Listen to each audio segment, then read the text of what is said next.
Selamat sore semuanya rekan-rekan media. Hari ini kita kedatangan keluarga almarhum Vina. Yang pertama sebelah kiri saya adalah siapa namanya? Marliana, kakak almarhum. Hah? Marliana. Marliana Marbun. Marliana. Gua kira Marbun soalnya istri gua markanya Marbun. Marliana ya? Iya. Kakak kandung almarhum. Iya. Ya, Iya. kakak kandung dari Vina. Iya. Bapak? Siapa? Wasnadi. Wasnadi bapak kandung almarhum. Ibu? Sukaisi ibu kandung dari almarhum. Dan yang ganteng ini tapi saya lebih ganteng. Diraj. Hah? Diraj. Dirat produser yang bikin film ini. Oke. Diraj. Agar lebih terorganisir, saya akan mencoba dengan mengajukan pertanyaan, ya mewakili kalian. Karena kalau kalian nanti terlalu kemana-mana, kurang terlatih sebagai wartawan seperti aku. Oke, kejadiannya tanggal berapa? Kamu bersaudara berapa orang? 4. 4 orang. Kamu nomor berapa? Saya nomor 2. Almarhum? Bungsu. Umur berapa dia pas kejadian itu? 16 tahun. 16 tahun. Itu tanggal berapa? Tanggal 27 Agustus 2016. Kejadiannya pertama dia dibonceng sama cowok yang juga almarhum. Iya. Dari mana ke mana berangkatnya? Dari rumah, izin mau main. Mau main, dijemput sama cowok ini? Iya. Oke. Mau jam berapa itu kejadian? Habis Isya kalau nggak salah. Oke, habis itu nggak tahu lagi beritanya? Iya. Nggak tahu lagi beritanya? Baru tahu kemudian bahwa almarhum sudah meninggal, berapa lama kemudian? Di jam setengah 1 malam. Malam itu juga? Iya, di malam itu. Yang kasih tahu siapa? Ternyata yang ngasih tahu itu pelaku datang ke rumah. Awalnya kan nggak tahu itu pelaku ya. Datang ke rumah. Pelaku mereka. yang juga udah divonis? Iya. Dia bilang apa? Dia bilang Vina kecelakaan. Oke. Iya, terus bapak sama kakek itu datang ke rumah sakit. Di situ masih ada nafas sih sebentar, terus nggak lama dia meninggal. Nama pelaku yang datang ke rumah itu siapa? Saya kurang tahu ya, soalnya yang ngadepin waktu itu bapak. Ada, bapak tahu? Nggak ingat ya? Nggak ingat. Kok dia bisa tahu rumahnya Vina dari mana? Mungkin dia tahu dari yang lain, mungkin nggak Oh, ngerti. jadi nggak kenal kalian identitasnya? Iya, nggak kenal. Oke. Kemudian kalian ke rumah sakit dan meninggal. Iya, meninggal. Kemudian sementara benar awalnya kata polisi kecelakaan tunggal. Ya, waktu datang ke rumah sakit itu kan di situ ada polisi tuh bilang katanya kecelakaan tunggal. Oke. Kemudian, oke terus? Keluarga percaya karena yang bilang kan polisi ya, jadi langsung dibawa aja tuh. Memang waktu tiba di rumah sakit masih bernapas almarhum, Iya, masih. tapi nggak sempat ngomong, nggak sempat ngomong. Nggak sempat ngomong karena dia udah keluar darah banyak. Kalau yang cowok Kalau yang cowok udah meninggal di tempat. meninggal di tempat. Flyover itu. Oke. Mulai akhirnya kasus ini terbongkar dari mana? Dari kecurigaan kami di 3 hari almarhum. Sesudah 3 hari almarhum apa yang terjadi? Saya ngambil HP almarhum korban itu masih utuh semua. HP dan motor itu masih utuh, nggak ada yang retak, nggak ada yang lecet, nggak ada yang pecah gitu, nggak ada. Ambil HP dari kantong korban atau dari mana? Dari kantor polisi. Oke. Iya. Masih utuh semua. Masih utuh semua. Oke, terus? Terus saya curiga di situ kok bisa kecelakaan yang hebat kayak gitu, HP nggak ada lecet, nggak ada retak, Oke. motor pun nggak ada lecet, nggak ada. Motor nggak rusak, Nggak rusak, HP korban HP juga nggak tidak rusak, tapi oleh oknum polisi saat itu disebutkan kecelakaan tunggal gitu. Kecelakaan tunggal. Nah, ini nih perhatian dari polisi nih, ya.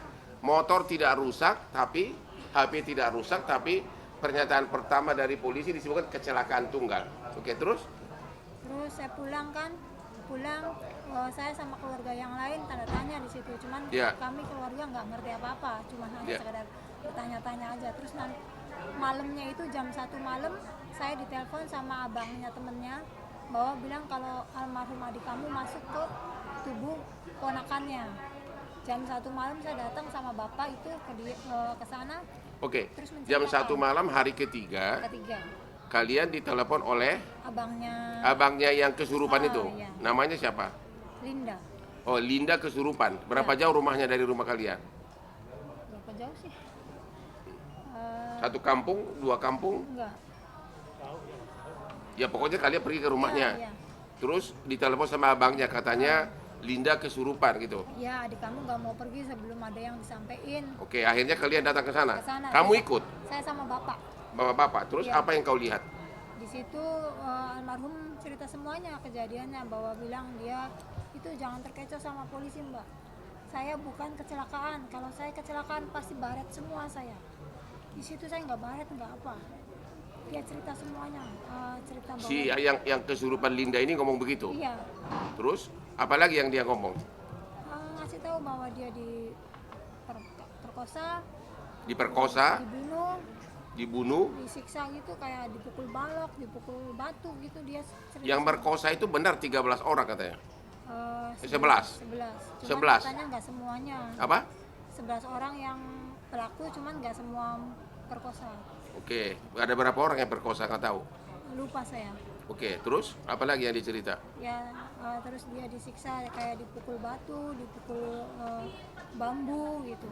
Dan semua Sama semua yang diceritain sama dengan dengan kondisi tubuh si korban. mayat almarhum. Padahal si Linda yang kesurupan ini tidak pernah melihat Ya, mayatnya. belum datang, dia justru Belum pernah lihat tahu. mayatnya gitu Ya. loh. Terus kemudian akhirnya kok bisa sampai akhirnya polisi kemudian merubah angkapannya dari kecelakaan tunggal menjadi penganiayaan dari mana? Hanya gara-gara rekaman ini? Saya kasih rekaman itu, terus bukti bahwa HP almarhum adik saya masih utuh, terus motor juga masih utuh. Itu saya kasih semua foto-fotonya ke bapaknya almarhum yang cowok. Ya. Terus nggak lama Bapaknya almarhum juga polisi. polisi. Pangkatnya apa? Saya kurang tahu. Di Polres Di Polres Cirebon. Cirebon. Oke, akhirnya dikasih. Oke, terus Terus dikasih apa? Aibtu, bapaknya almarhum yang cowok. Oke, terus terus saya kasih bukti-bukti itu. Nggak lama ada berita bahwa pelaku ketangkap gitu. yang ditangkap 8 orang. Nggak langsung 8 orang, itu 7 orang dulu. 7 orang dulu. Baru nyusul satu lagi, 8. Oke. Terus itu. Udah itu aja. Terus Oke. yang sisa 3 sampai sekarang saya belum dapat kabar. Dari mana Anda tahu? Banyak di media menyatakan yang 3 DPO ini katanya bapaknya polisi, benar nggak itu? Dari rekaman almarhum adik saya sih bilangnya seperti itu. Cuman makanya saya tidak Belum pasti gitu. Iya, Hmm. masih dicari tahu kebenarannya kalau yang pelaku itu adalah Oke, anak polisi juga. Ada lagi yang mau ditambahkan? Enggak sih, udah. Hmm? Saya cuma minta Kapolri sama Kapolda tolong usut tuntas. Oke, dari Bapak ada yang mau diutarakan, silakan Pak. Bapak siapa tadi Pak? Almarhum, memang mengucapkan banyak terima kasih ya Pak netizen. Orang membantu. Dari Ibu, apa himbauan ke polisi? Kuat ya suaranya. Ya.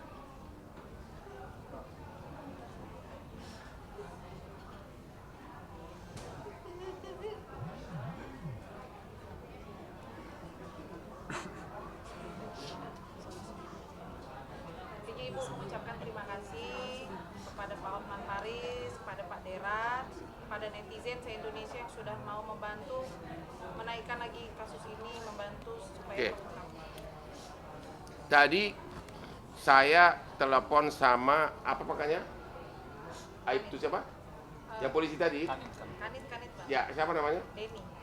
Tadi saya bicara dengan Kanit Deni, Ya, Deni di Polda Coba. Bandung. Jabat. Ya di Bandung, bukan di Tomohon. Ya. Polda Bandung.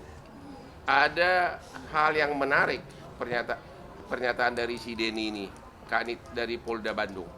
Dia bilang kasus ini rupanya sudah dilimpahkan dari 2016 ke Polda, dari Polres Cirebon. Nah, yang menarik adalah hampir semua 8 orang yang ketangkap ini pada saat di BAP pertama menyatakan ada 3 orang lagi pelaku. Oke, semua ada di BAP. Ya, Nah, tapi kemudian berubah, ya. Kemudian berubah sesudah mau limpah ke kejaksaan, mereka merubah BAP-nya. Itu satu.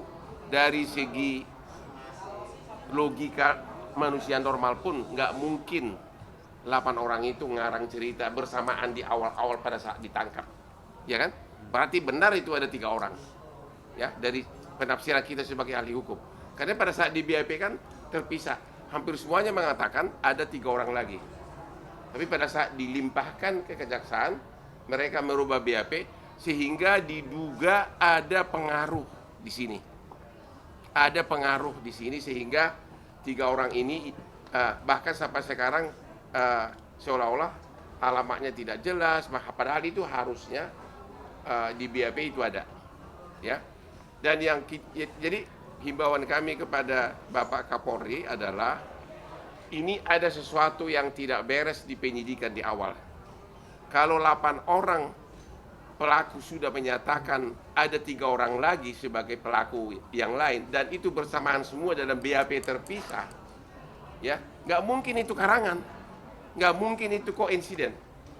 Tapi kemudian kok bisa di BAP berikutnya pada saat di BAP akhir, pada saat pelimpahan mereka merubahnya seolah-olah menyangkal bahwa keterlibatan 3 orang ini, ya.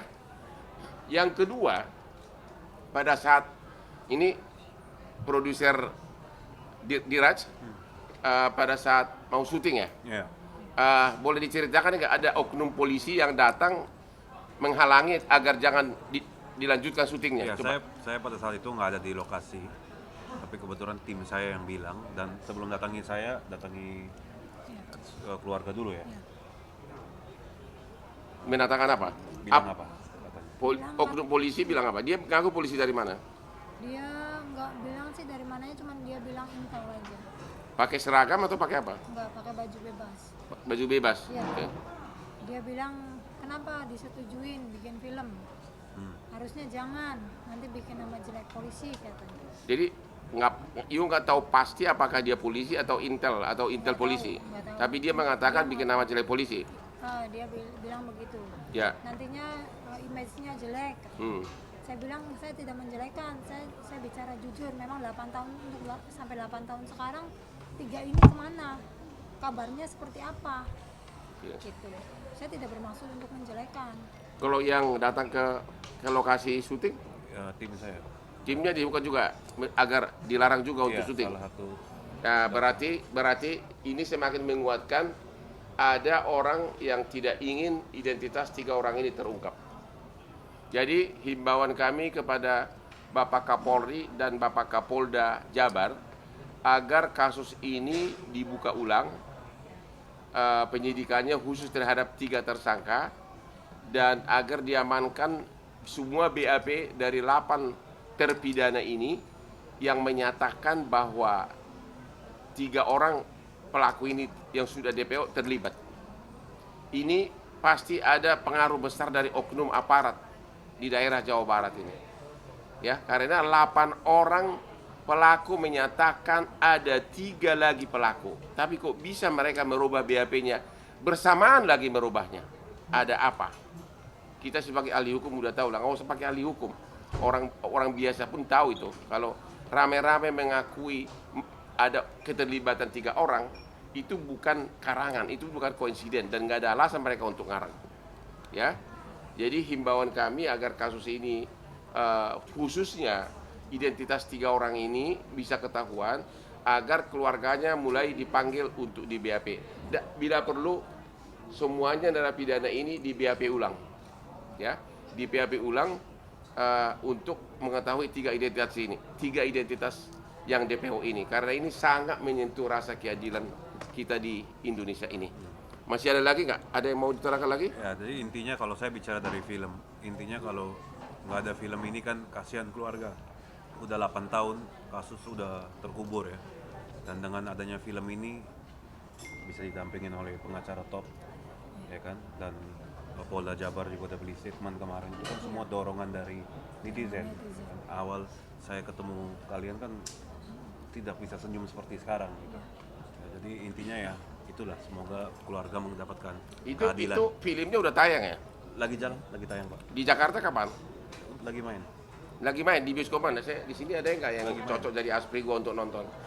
Iya, lagi main. Udah, Hah? Yang baju merah? ya.